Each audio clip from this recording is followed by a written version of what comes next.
Përshëndetje, jemi në podcast, jemi në Radar, me ne është bashkuar eksperti i sigurisë zoti Bedri Elezi. Zoti Elezi, faleminderit shumë që jeni me ne. Faleminderit shumë për ftesën, kënaqësi. Së pari gëzuar festën e pavarësisë së Kosovës, jo vetëm ju për të gjithë shqiptarëve. Çfarë simbolizon kjo ditë? Gjithashtu gëzuar gjithë shqiptarëve anë kënd, sepse të gjithë kontribuan në mënyra të ndryshme që sot kemi ditëlindjen e Kosovës. Të drejtën, kjo ditë simbolizon vullnetin mund të themi e mohuar për një kohë të gjatë për qytetarët e Republikës Kosovës, për gjithë shqiptarët, një drejtë e cila mund të themi u zbatu vetëm para 18 vitesh, e që në fakt edhe kjo drejtë akoma ka problemet e saj, sidomos kur sot dini se po protestohet pikërisht për çështën e drejtës, pikërisht për çështën e drejtësisë dhe po bëhet mund të themi një gjykim kundrejt personave që ishin ndër më meritorët se përket kësaj dite për cilën neve tani po urojmë apo dhe po besojmë. Ama ata që sollën këtë pavarësi kaq shumë dëshiruar ndodhen tashmë në një gjyq tejet të fuqishëm që ka vite që po zgjatet dhe jemi në finish, le të themi. Prokuroria ka kërkuar një dënim ekstrem me 45 vite burg. Çfarë do të thotë kjo për gjithë ato luftë që jo vetëm e zhvilluan këta burra, por edhe shumë të tjerë që i ndoqën nga pas? Unë duhet të ritheksoj se për mu personalisht siguria juridike është një çështje, një sfidë për gjithë qytetarët pa dallim janë shqiptar apo jo. Ju dini që gjykata speciale e cila mund të themi po merret me këtë gjykim financohet nga taksa paguese të shteteve të ndryshme që kontribuojnë në këtë çështje dhe gjykata besoj që në këtë rast do të ketë parasysh minimumi ndjesën e gjithë qytetarëve të Bashkimit Evropian apo vendeve të tjera të cilat japin paratë e tyre për këtë strukturë gjykate, dhe ato kërkojnë drejtësi dhe jo dënim për ushtarët e Shtetit Shqiptar të Kosovës. Nëse kjo gjykatë është themeluar me qëllimin e vetëm për ta kuptuar të drejtën, atëherë gjykata duhet të veprojë në kuadër të drejtës për të respektuar të gjithë qytetarët e shteteve të cilët janë angazhuar dhe po angazhohen për ta konfirmuar edhe një herë që drejtësia në fund të ditës është ajo e cila do të triumfojë. Ne kemi parë një kërkesë nga prokuria speciale, ka qenë befasuese për 3 arsye. E para, deri më tani nuk kemi pas një transparencë e cila minimalisht për neve që merrem me çështjet të ekspertizës e posa që është në çështjet e sigurisë, për të parë nëse janë zbatuar protokollet për menaxhimin e provave. Thjesht protokollet e sigurisë për menaxhimin e provave dhe dëshmive, nuk kemi parë se si janë trajtuar dëshmitarët, provat nga dëshmitarët të cilët ndoshta edhe është i cënuar kredibiliteti i tyre, duke u bazuar gjithmonë në ato dhënat publike që janë publikuar për ca dëshmitarë apo rrjedhët që kanë ndodhur në këtë proces dhe çështjet të cilat lidhen me vetë gatishmërinë e gjykatës për të ndarë fillimisht me qytetarët e Republikës Kosovës, shqiptar dhe të tjerë atë se çfarë realisht po ndodh. Në prokuria kujtoj që duhet për shkak të ndjeshmërisë së rastit duhet që minimalisht atë na bindë se këta dëshmitarë që kanë qenë dëshmitarë të kësaj procedure nuk janë të joshur për leqëndrimin e vendet e Bashkimit Evropian, nuk janë paguar, ju e dini që në Kosovë ka pas të arrestuar në ndryshimin se të njëjtit kanë paguar dëshmitarë për dhënë dëshmi të rrejshme. Thjesht ne duhet përsëris për te asaj që ne jemi të bindun që udhëheqësit e Shtetit të Kosovës nuk kanë asnjë faj dhe s'ka lidhje me drejtësi kjo që është duke ndodhur në Han. Ne kemi nevojë që japin një mësim të mirë botës se strukturat e drejtësisë cilat po merren me këtë çështje kanë për qëllimin një qëllim të vetëm, kanë për ta sjellë drejtësinë në vend, pavarësisht kush është në procedurë sipër. Në këtë rast kujtoj dhe dëshiroj që kjo gjykatë të bëj punën e tyre duke vërtetuar se dënimi apo jo dënimi është bërë në bazë të provave, edhe pse unë jam shumë i bindur që gjykata do të sjellë vendim lirues. Megjithatë, neve kemi shumë nevojë që të bindemi se kjo gjykatë nuk është politike dhe se është zbatuar apo janë zbatuar standarde koherente në lidhje me trajtimin e dëshmive, prova dëshmitarëve. Thjesht edhe duhet të përmend faktin që protokolli i sigurisë për menaxhimin e provave duhet të jetë publik dhe duhet të bindemi se ka pas një filter, një standard i cili ka filtruar të gjitha provat dhe dëshmit për të sjellur një dënem apo dhe një lirim. Zoti Elezi, po ashtu ju e dini, duke qenë se jeni pjesë si ekspert sigurie, jeni pjesë të zhvillimeve, sidomos atyre ushtarake, ka një koalicion, le ta quajmë kështu, një bashkëpunim ushtarak mes Shqipërisë, Kosovës edhe Kroacisë. Kjo e rrit akoma më shumë sigurinë në Ballkanin tonë të trazuar. Është kjo një sinjal që kemi rrezik nga Serbia, si e shikoni ju? Në fakt, fillimisht duhet të riflektoj faktin që kjo iniciativë dhe kjo aleancë është bërë me bekimin e NATO-s, me bekimin e Shtetit Bashkuar të Amerikës dhe për qëllim ka mbrojtjen dhe në asnjë mënyrë nuk ka qëllim për të rrezikuar një shtet tjetër, sikur se kemi pas deklaratën nga Beogradi zyrtar. Situatat e fundit të krijuar në glob dhe çështjet që lidhen me angazhimet e përbashkëta në shtetësh sa i përket sigurisë, kjo iniciativë e cila ishte ardhur fillimisht nga Zagrebi zyrtar e më pas është mbështetur nga Tirana dhe Prishtina, janë, mund të themi, një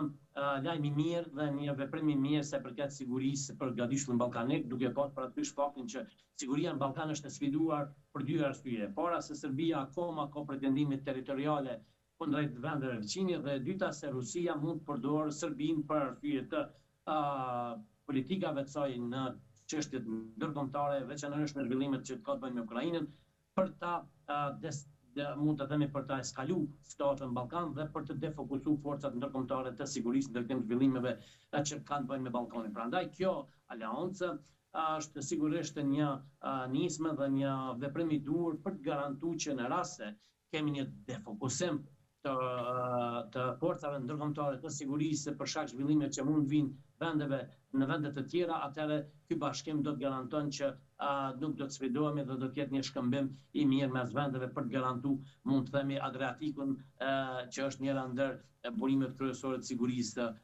në Ballkan apo në Evropë. A kemi rrezik konkret nga Serbia, sidomos në veriun e Kosovës, duke qenë se shpeshherë kemi pasur që ka pasur tentativa destabilizuese nga ata në forma nga më të ndryshmet? Të jemi të sinqert, po. Rrezikun e kemi evident. Serbia akoma nuk është kputur nga përpjekjet e saj për ta cënuar sigurinë e Republikës Kosovës. Kemi pas raste të sulmeve terroriste, siç edhe ju e dini, në veri. Kemi pas ndikim në zgjedhjet e fundit të parlamentare dhe lokale nga Beogradi zyrtar. Thjesht ka ndodhur ajo e cila nuk do të duhet të ndodhë, është dhënuar drejta qytetarëve serbë në Kosovë për të votuar në mënyrë të drejtë dhe të duhur, siç ata dëshirojnë, thjesht kanë qenë të detyruar të votojnë për subjektin politik i cili mbështet Beogradin zyrtar. Dhe kjo është cënimi i sigurisë, vetë fakti i ndikimit në këtë zgjedhje është cënim. Gjithashtu mund përmend faktin që në momentin e orës në krye të komunave, në 4 komunat me shumicë serbe, nga kryetar serb, janë bërë veprime që janë, mund të themi, sinjale të qarta që Serbia ka ndikimin e fuqishëm në atë zonë dhe mund të themi që është një lloj paralajmërimi jo sigurisë në atë vend. Duhet të shtoj këtë dhe faktin që policia e Kosovës viteve të fundit dhe javë apo muajt të fundit në vazhdimsi ka hasur në armatime të ndryshme. Mund të themi se çdo veprim i policisë Kosovës në zona të caktuar është rezultat me armatime të ndryshme me mjete ushtarake, çka do të thotë që serbët në atë pjesë, posaçërisht struktura të caktuara përmes Beogradit në vazhdimsi mbeten të gatshme për ta cënuar sigurinë e Republikës Kosovës, për ta minuar angazhimin e SBA-s dhe NATO-s për siguri dhe demokraci në vend, dhe padyshim që mbetemi akoma të ekspozuar para një josigurie e cila mund të konsiderohet e breshtë për momentin. Zoti Elezi, mendoni që ka një forcë më të madhe pas Serbisë apo është iniciativa e saj vetjake për të gjithë manifestimet që ndërmerr ndaj Kosovës? Pra që ndron në një mënyrë konjektive, ndoshta Rusia, ndoshta Kina pas këtyre veprimeve? Në fakt po. Është e saktë dhe është e vërtetë që kemi domethënë një angazhim të përbashkët, siç është edhe më parë, duke shfrytzuar gjithmonë dëshirën e Beogradit zyrtar për të cënuar sigurinë e vendeve ballkanike. Rusia dhe partnerët e saj, përfshi Kinën, Iranin apo vende të ndryshme që janë rreshtuar kundër sigurisë, drejtësisë, paqes, demokracisë, e që në fakt janë edhe kundër SBA-s, e cila është shteti që garanton dhe mbështet demokracinë, rendin dhe ligjin në vendet e ndryshme. po përdorin Serbinë dhe njëkohësisht po zbatojnë edhe dëshirën e Serbisë për të tentuar që të cenoj sovranitetin e vendeve të tjera. Ju dini që në shënjestet e Serbisë akoma mbetet Kosova dhe Bosnja, dhe këto kërkesa të Serbisë, të cilat janë publike dhe janë në kuadër të kushtetutës së Serbisë, janë akoma valide, nuk ka ndryshime në kuadër të kushtetutës. Serbia po mbështet çdo iniciativë të serbëve radikal apo dhe serbëve të cilët në Kosovë, ndoshta edhe në Republikën Srpska, kanë zhvilluar aktivitete që bijnë ndesh me sigurinë dhe bijnë ndesh me kodet penale të shteteve respektive. Prandaj mund të them që Rusia kishte shumë interes që në momentet që kishte biseda për çështjet e Ukrainës apo çështje të ndryshme, të provokoj situatën e sigurisë në Ballkan, duke ja bërë të qartë Shtetit Bashkuar të Amerikës dhe partnerëve të saj se ajo mund të rrezikojë sigurinë në vendet ku është financuar, është punuar fuqishëm për të pasur një siguri. A mjafton vetëm aleanca ushtarake mes Shqipërisë, Kosovës dhe Kroacisë për të ruajtur stabilitetin rajonal, apo kërkohet diçka më e gjerë? Gjithmonë ju pyes në cilësinë e një eksperti. Ne jemi të vetëdijshëm, të informuar, madje mund të themi në informacione të plota se kjo iniciativë do të zgjerohet. Presim që së shpejti kësaj iniciative të bashkangjitet te Bullgaria, më pas edhe Malizi. Situata politike aktualisht në Malizi është e tillë, ndikimi i Serbisë është evident, që na duhet një kohë të caktuar padyshim, por se edhe Bullgaria po prat që ndoshta deri në fund të vitit do të jetë pjesë e kësaj iniciative. Por edhe vende tjera ndoshta do të presin performancën që do ta ketë kjo aleancë, dhe kjo aleancë shihet do të shtohet me vendet e tjera duke qenë një lloj aleance ballkanike për të sfiduar përpjekjet e vendeve të cilat, siç e thamë më parë, kanë qëllim destabilizimin e ballkanit ballkanik. Është, them të drejtën, një iniciativë e cila është mirë pritur nga shumë vende përjashtë me Serbinë dhe partnerëve të saj, por që duket që po trajtohet dhe po analizohet edhe nga vendet e tjera, të cilat realisht me të drejtë shohin se çfarë do të ndodhë dhe se si do të avancojë tutje zbatimi i këtyre marrëveshjeve. Siç e thash, është Bullgaria, Malizi, ndoshta jo e larg edhe Maqedonia, që në një farë forme do t'i bashkangjiten këtij aktiviteti, kësaj iniciative, dhe për të pasur mundësi që të mos kemi befasi sfiduese të sfida që lidhen me angazhimet e Beogradit dhe partnerëve të saj sa përket jo sigurisë vend. A do ishte e nevojshme për të qetësuar një Kosovë të kërcënuar dhe të trazuar nga këto kërcënime, ndoshta aderimi i Kosovës në NATO, një aleancë më e madhe? Në fakt, Kosova sipas rezolutës 1244 sovraniteti i saj garantohet nga NATO përkatëse është zbatohet nga KFOR-i. Megjithatë, kjo garanci që vjen sipas rezolute është e nevojshme që të kurzohet me një të drejtë, mund të themi, legjitime dhe të drejtë sigurie e që është antarësimi i Kosovës në NATO. Ne kemi parë që ka një angazhim të fuqishëm të shteteve anëtare të NATO-s, posaçërisht SBA-ve, që Kosova të jetë shpejt anëtare e NATO-s, po punohet fuqishëm në përgatitjen e burimeve njerëzore, trajnimin dhe armatimet të ndryshme të forcës së sigurisë të Kosovës, dhe në bazë të asaj që neve kemi informacion në vitin 2027, kur presidenti Trump mendon ta vizitoj Tiranën për shkak të një aktiviteti të NATO-s, një summit të NATO-s që do të bëhet në Tiranë, dhe të shpall Kosovën anëtare të NATO-s, siç e kishte bërë presidenti i Shtetit Bashkuar të Amerikës Bush për shpalljen e pavarësisë të Kosovës. Jemi me fat, jemi 2 vite, mund të themi thujase afër 2 vite punë që do të punojmë fuqishëm për të mundësuar deklarimin e presidentit Trump në Tiranë për antarësimin e Kosovës në NATO, si një garanci e re e sigurisë dhe jo angazhimeve të vendeve kundër rendit dhe qetësisë publike apo kundër sigurisë në përgjithësi në Ballkan. Zotë Elezi, përfitoj nga rasti që ju kam këtu për t'ju pyetur edhe për rastin e Eva Domanit, shqiptares e cila ndodhej në Siri prej vitesh dhe u riadhesua në Shqipëri. Ju kontribuat në rikthimin e saj, ma tregon më shumë detaje. Në fakt isha me fat dhe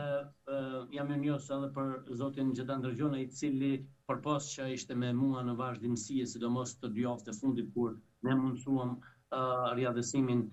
nga Siria në Turqi të Evës, e bëri edhe tani më të qartë se kush ishte në kry apo kush ishte koka e organizimeve të riadhësimit të saj. Faktën po flas nga Siria deri në Turqi, sepse pasi që Eva ne kemi vendosur në Turqi, me këtë punë janë marrë institucionet shtetërore të Shqipërisë dhe ato turke, ku kanë mundësuar kalimin e saj dhe deportimin e saj nga Ankaraja zyrtare për në Tiranë. Ne për dallim prej gjithë atyre të cilët na kanë motivuar, na kanë mbështetur në forma të ndryshme, ishim me fat që të jemi prezent dhe të udhëheqim, mund të themi, një operacion shumë të ndjeshëm për të riadhësu një vajzë e cila pa dëshirën e saj në mënyrë të dhunshme ishte marrë nga prindi i saj, ishte dërguar në vend të ferrit, në një vend që nuk duhet ta shoh as edhe një njerëz të vetëm, e që në fakt bujtjet e saj beso janë aq të rënda sa vështirë të mbaj një mal se jo një njerëz. Në çfarë gjendje gjetet Eva Dumanin? Eva ishte në një stat shumë të rëndë, duke filluar nga një frikë e jashtëzakonshme. Jeta dhe vdekja e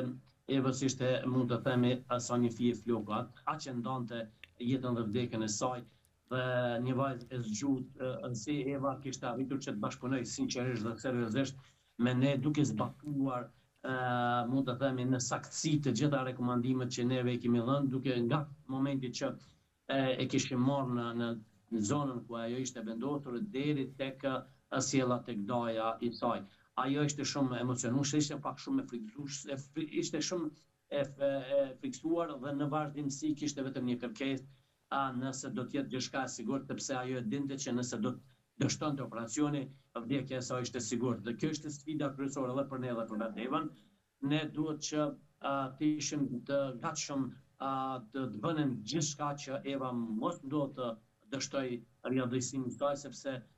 mbetja e saj brenda kufeve të Sirisë ishte fatale. Besoj që ka qenë dikon, mund të themi, nga ora 16 deri ora 24, kur Eva ishte në dorën tonë, ka qenë një ankth, ka qenë një situatë jashtëzakonisht e vështirë, sidomos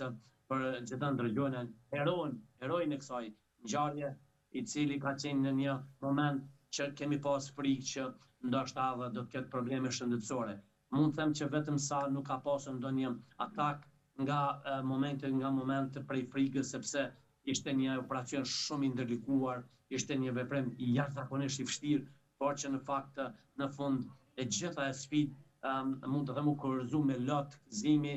në një përqafim që dukej se s'do të përfundonte asnjëherë, u hodh në krah të dajes së saj, gjetonit, dhe nuk as edhe një herë nuk dëshironte që të shkputet, sepse ajo ishte siguria dhe gjithçka. Në fakt edhe pasi e sjellëm në Turqi, ishte e friksuar nëse destinacioni i fundit të saj do të ishte Tirana, sepse kishte dëgjuar shumë rrëfime nga të ndryshmet se mund ta kthejnë, Turqi do të rikthejnë prapë të gjithë në Siri. Kishte shumë dezinformacione që i kishin dhënë pikërisht ato për t'i friksuar secilin që të marrë një rrugë cilën e kishte marrë Eva. Më në fund mund të them që ishim me fat, edhe ndoshta do të mbetet gjithmonë kujtesën tonë një moment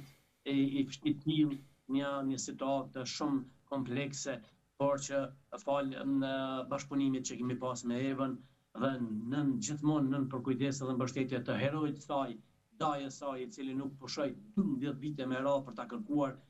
sjellëm atë në shtëpi, dhe tani ajo është pranë familjes dhe sigurisht e lumtur. Zotë Elezi, si u bë marrja e saj, në mënyrë institucionale apo në mënyrë, le të themi, sekrete? Jo, gjithë operacioni ka qenë i fshat sekret. Operacionin ne mund të themi që çështën kryesore e kanë pasur në njëri unë dhe burrat me cilat janë angazhuar, që janë nga Siria dhe Turqia. Nuk ka pas lidhje me institucionet e shtetit. Në fakt, zoti Ndërgjona e ka informuar në vazhdimsi institucionet e sigurisë në Serbi për veprimet tona, por edhe zoti Ndërgjona nuk është që ka pas informacionet e nevojshme apo të detajuar me formën se si do të ndodhë. Jo, për arsye se kemi kursy nga ndonjë frikë shtesë teknike, operative, dhe padyshim që i njëjti ka qenë me informacione të kufizuar, deri në momentin që Eva është futur brenda territorit të Turqisë. Gjetoni ka komunikuar me autoritetet shqiptare, i ka informuar që Eva tani është në Turqi, ashtu siç ishte dhe kishim biseduar që do ta bëjnë një gjë të tillë, dhe pas asaj dikon më shumë se një javë apo një javë ka qëndruar në një familje shqiptare, familja Kaja në Adana të Turqisë, të cilët e kanë strehuar, kanë mbështetur deri në momentin që autoritetet shqiptare bashkë me të turke e kanë deportuar apo e kanë sjellur përmes të rrugëve diplomatike në Tiranë. A keni qenë në një moment në rrezik? Sigurisht se unë nuk është përpjekje e parë që kemi bërë për Evën, unë edhe para 3 muaj isha në Kampin Hall, tentum për ta riadësu, ishte gjithçka ishte e mbyllur në momentin e fundit, dështuan për faktin se personi i cili kishte prokurën autorizimin nga nëna e Evës nuk ishte shtetas i Republikës Shqipërisë dhe përfaqësues ndërkombëtar në kamp refuzuan që vajzat të i dërzohet një personi i cili fakt i dërzohet dalë jashtë kampi një personi i cili nuk është minimalisht shtetas i Shqipërisë. Në fakt në atë kohë kërkoi që të ishin familjar të saj eventualisht për ta nënshtruar dokumentin që ajo dalë jashtë rrethojës së kampit.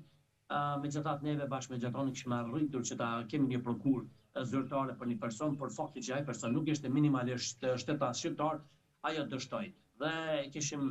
zhvendosur për këtë që ndodhi më pas. Unë si thashë më parë, janë 12 vjet rreshtazi, me gjatonin nuk e kemi shkputur asnjëherë për pjekjen tonë dhe angazhimin, kanë qenë momentet sfiduese.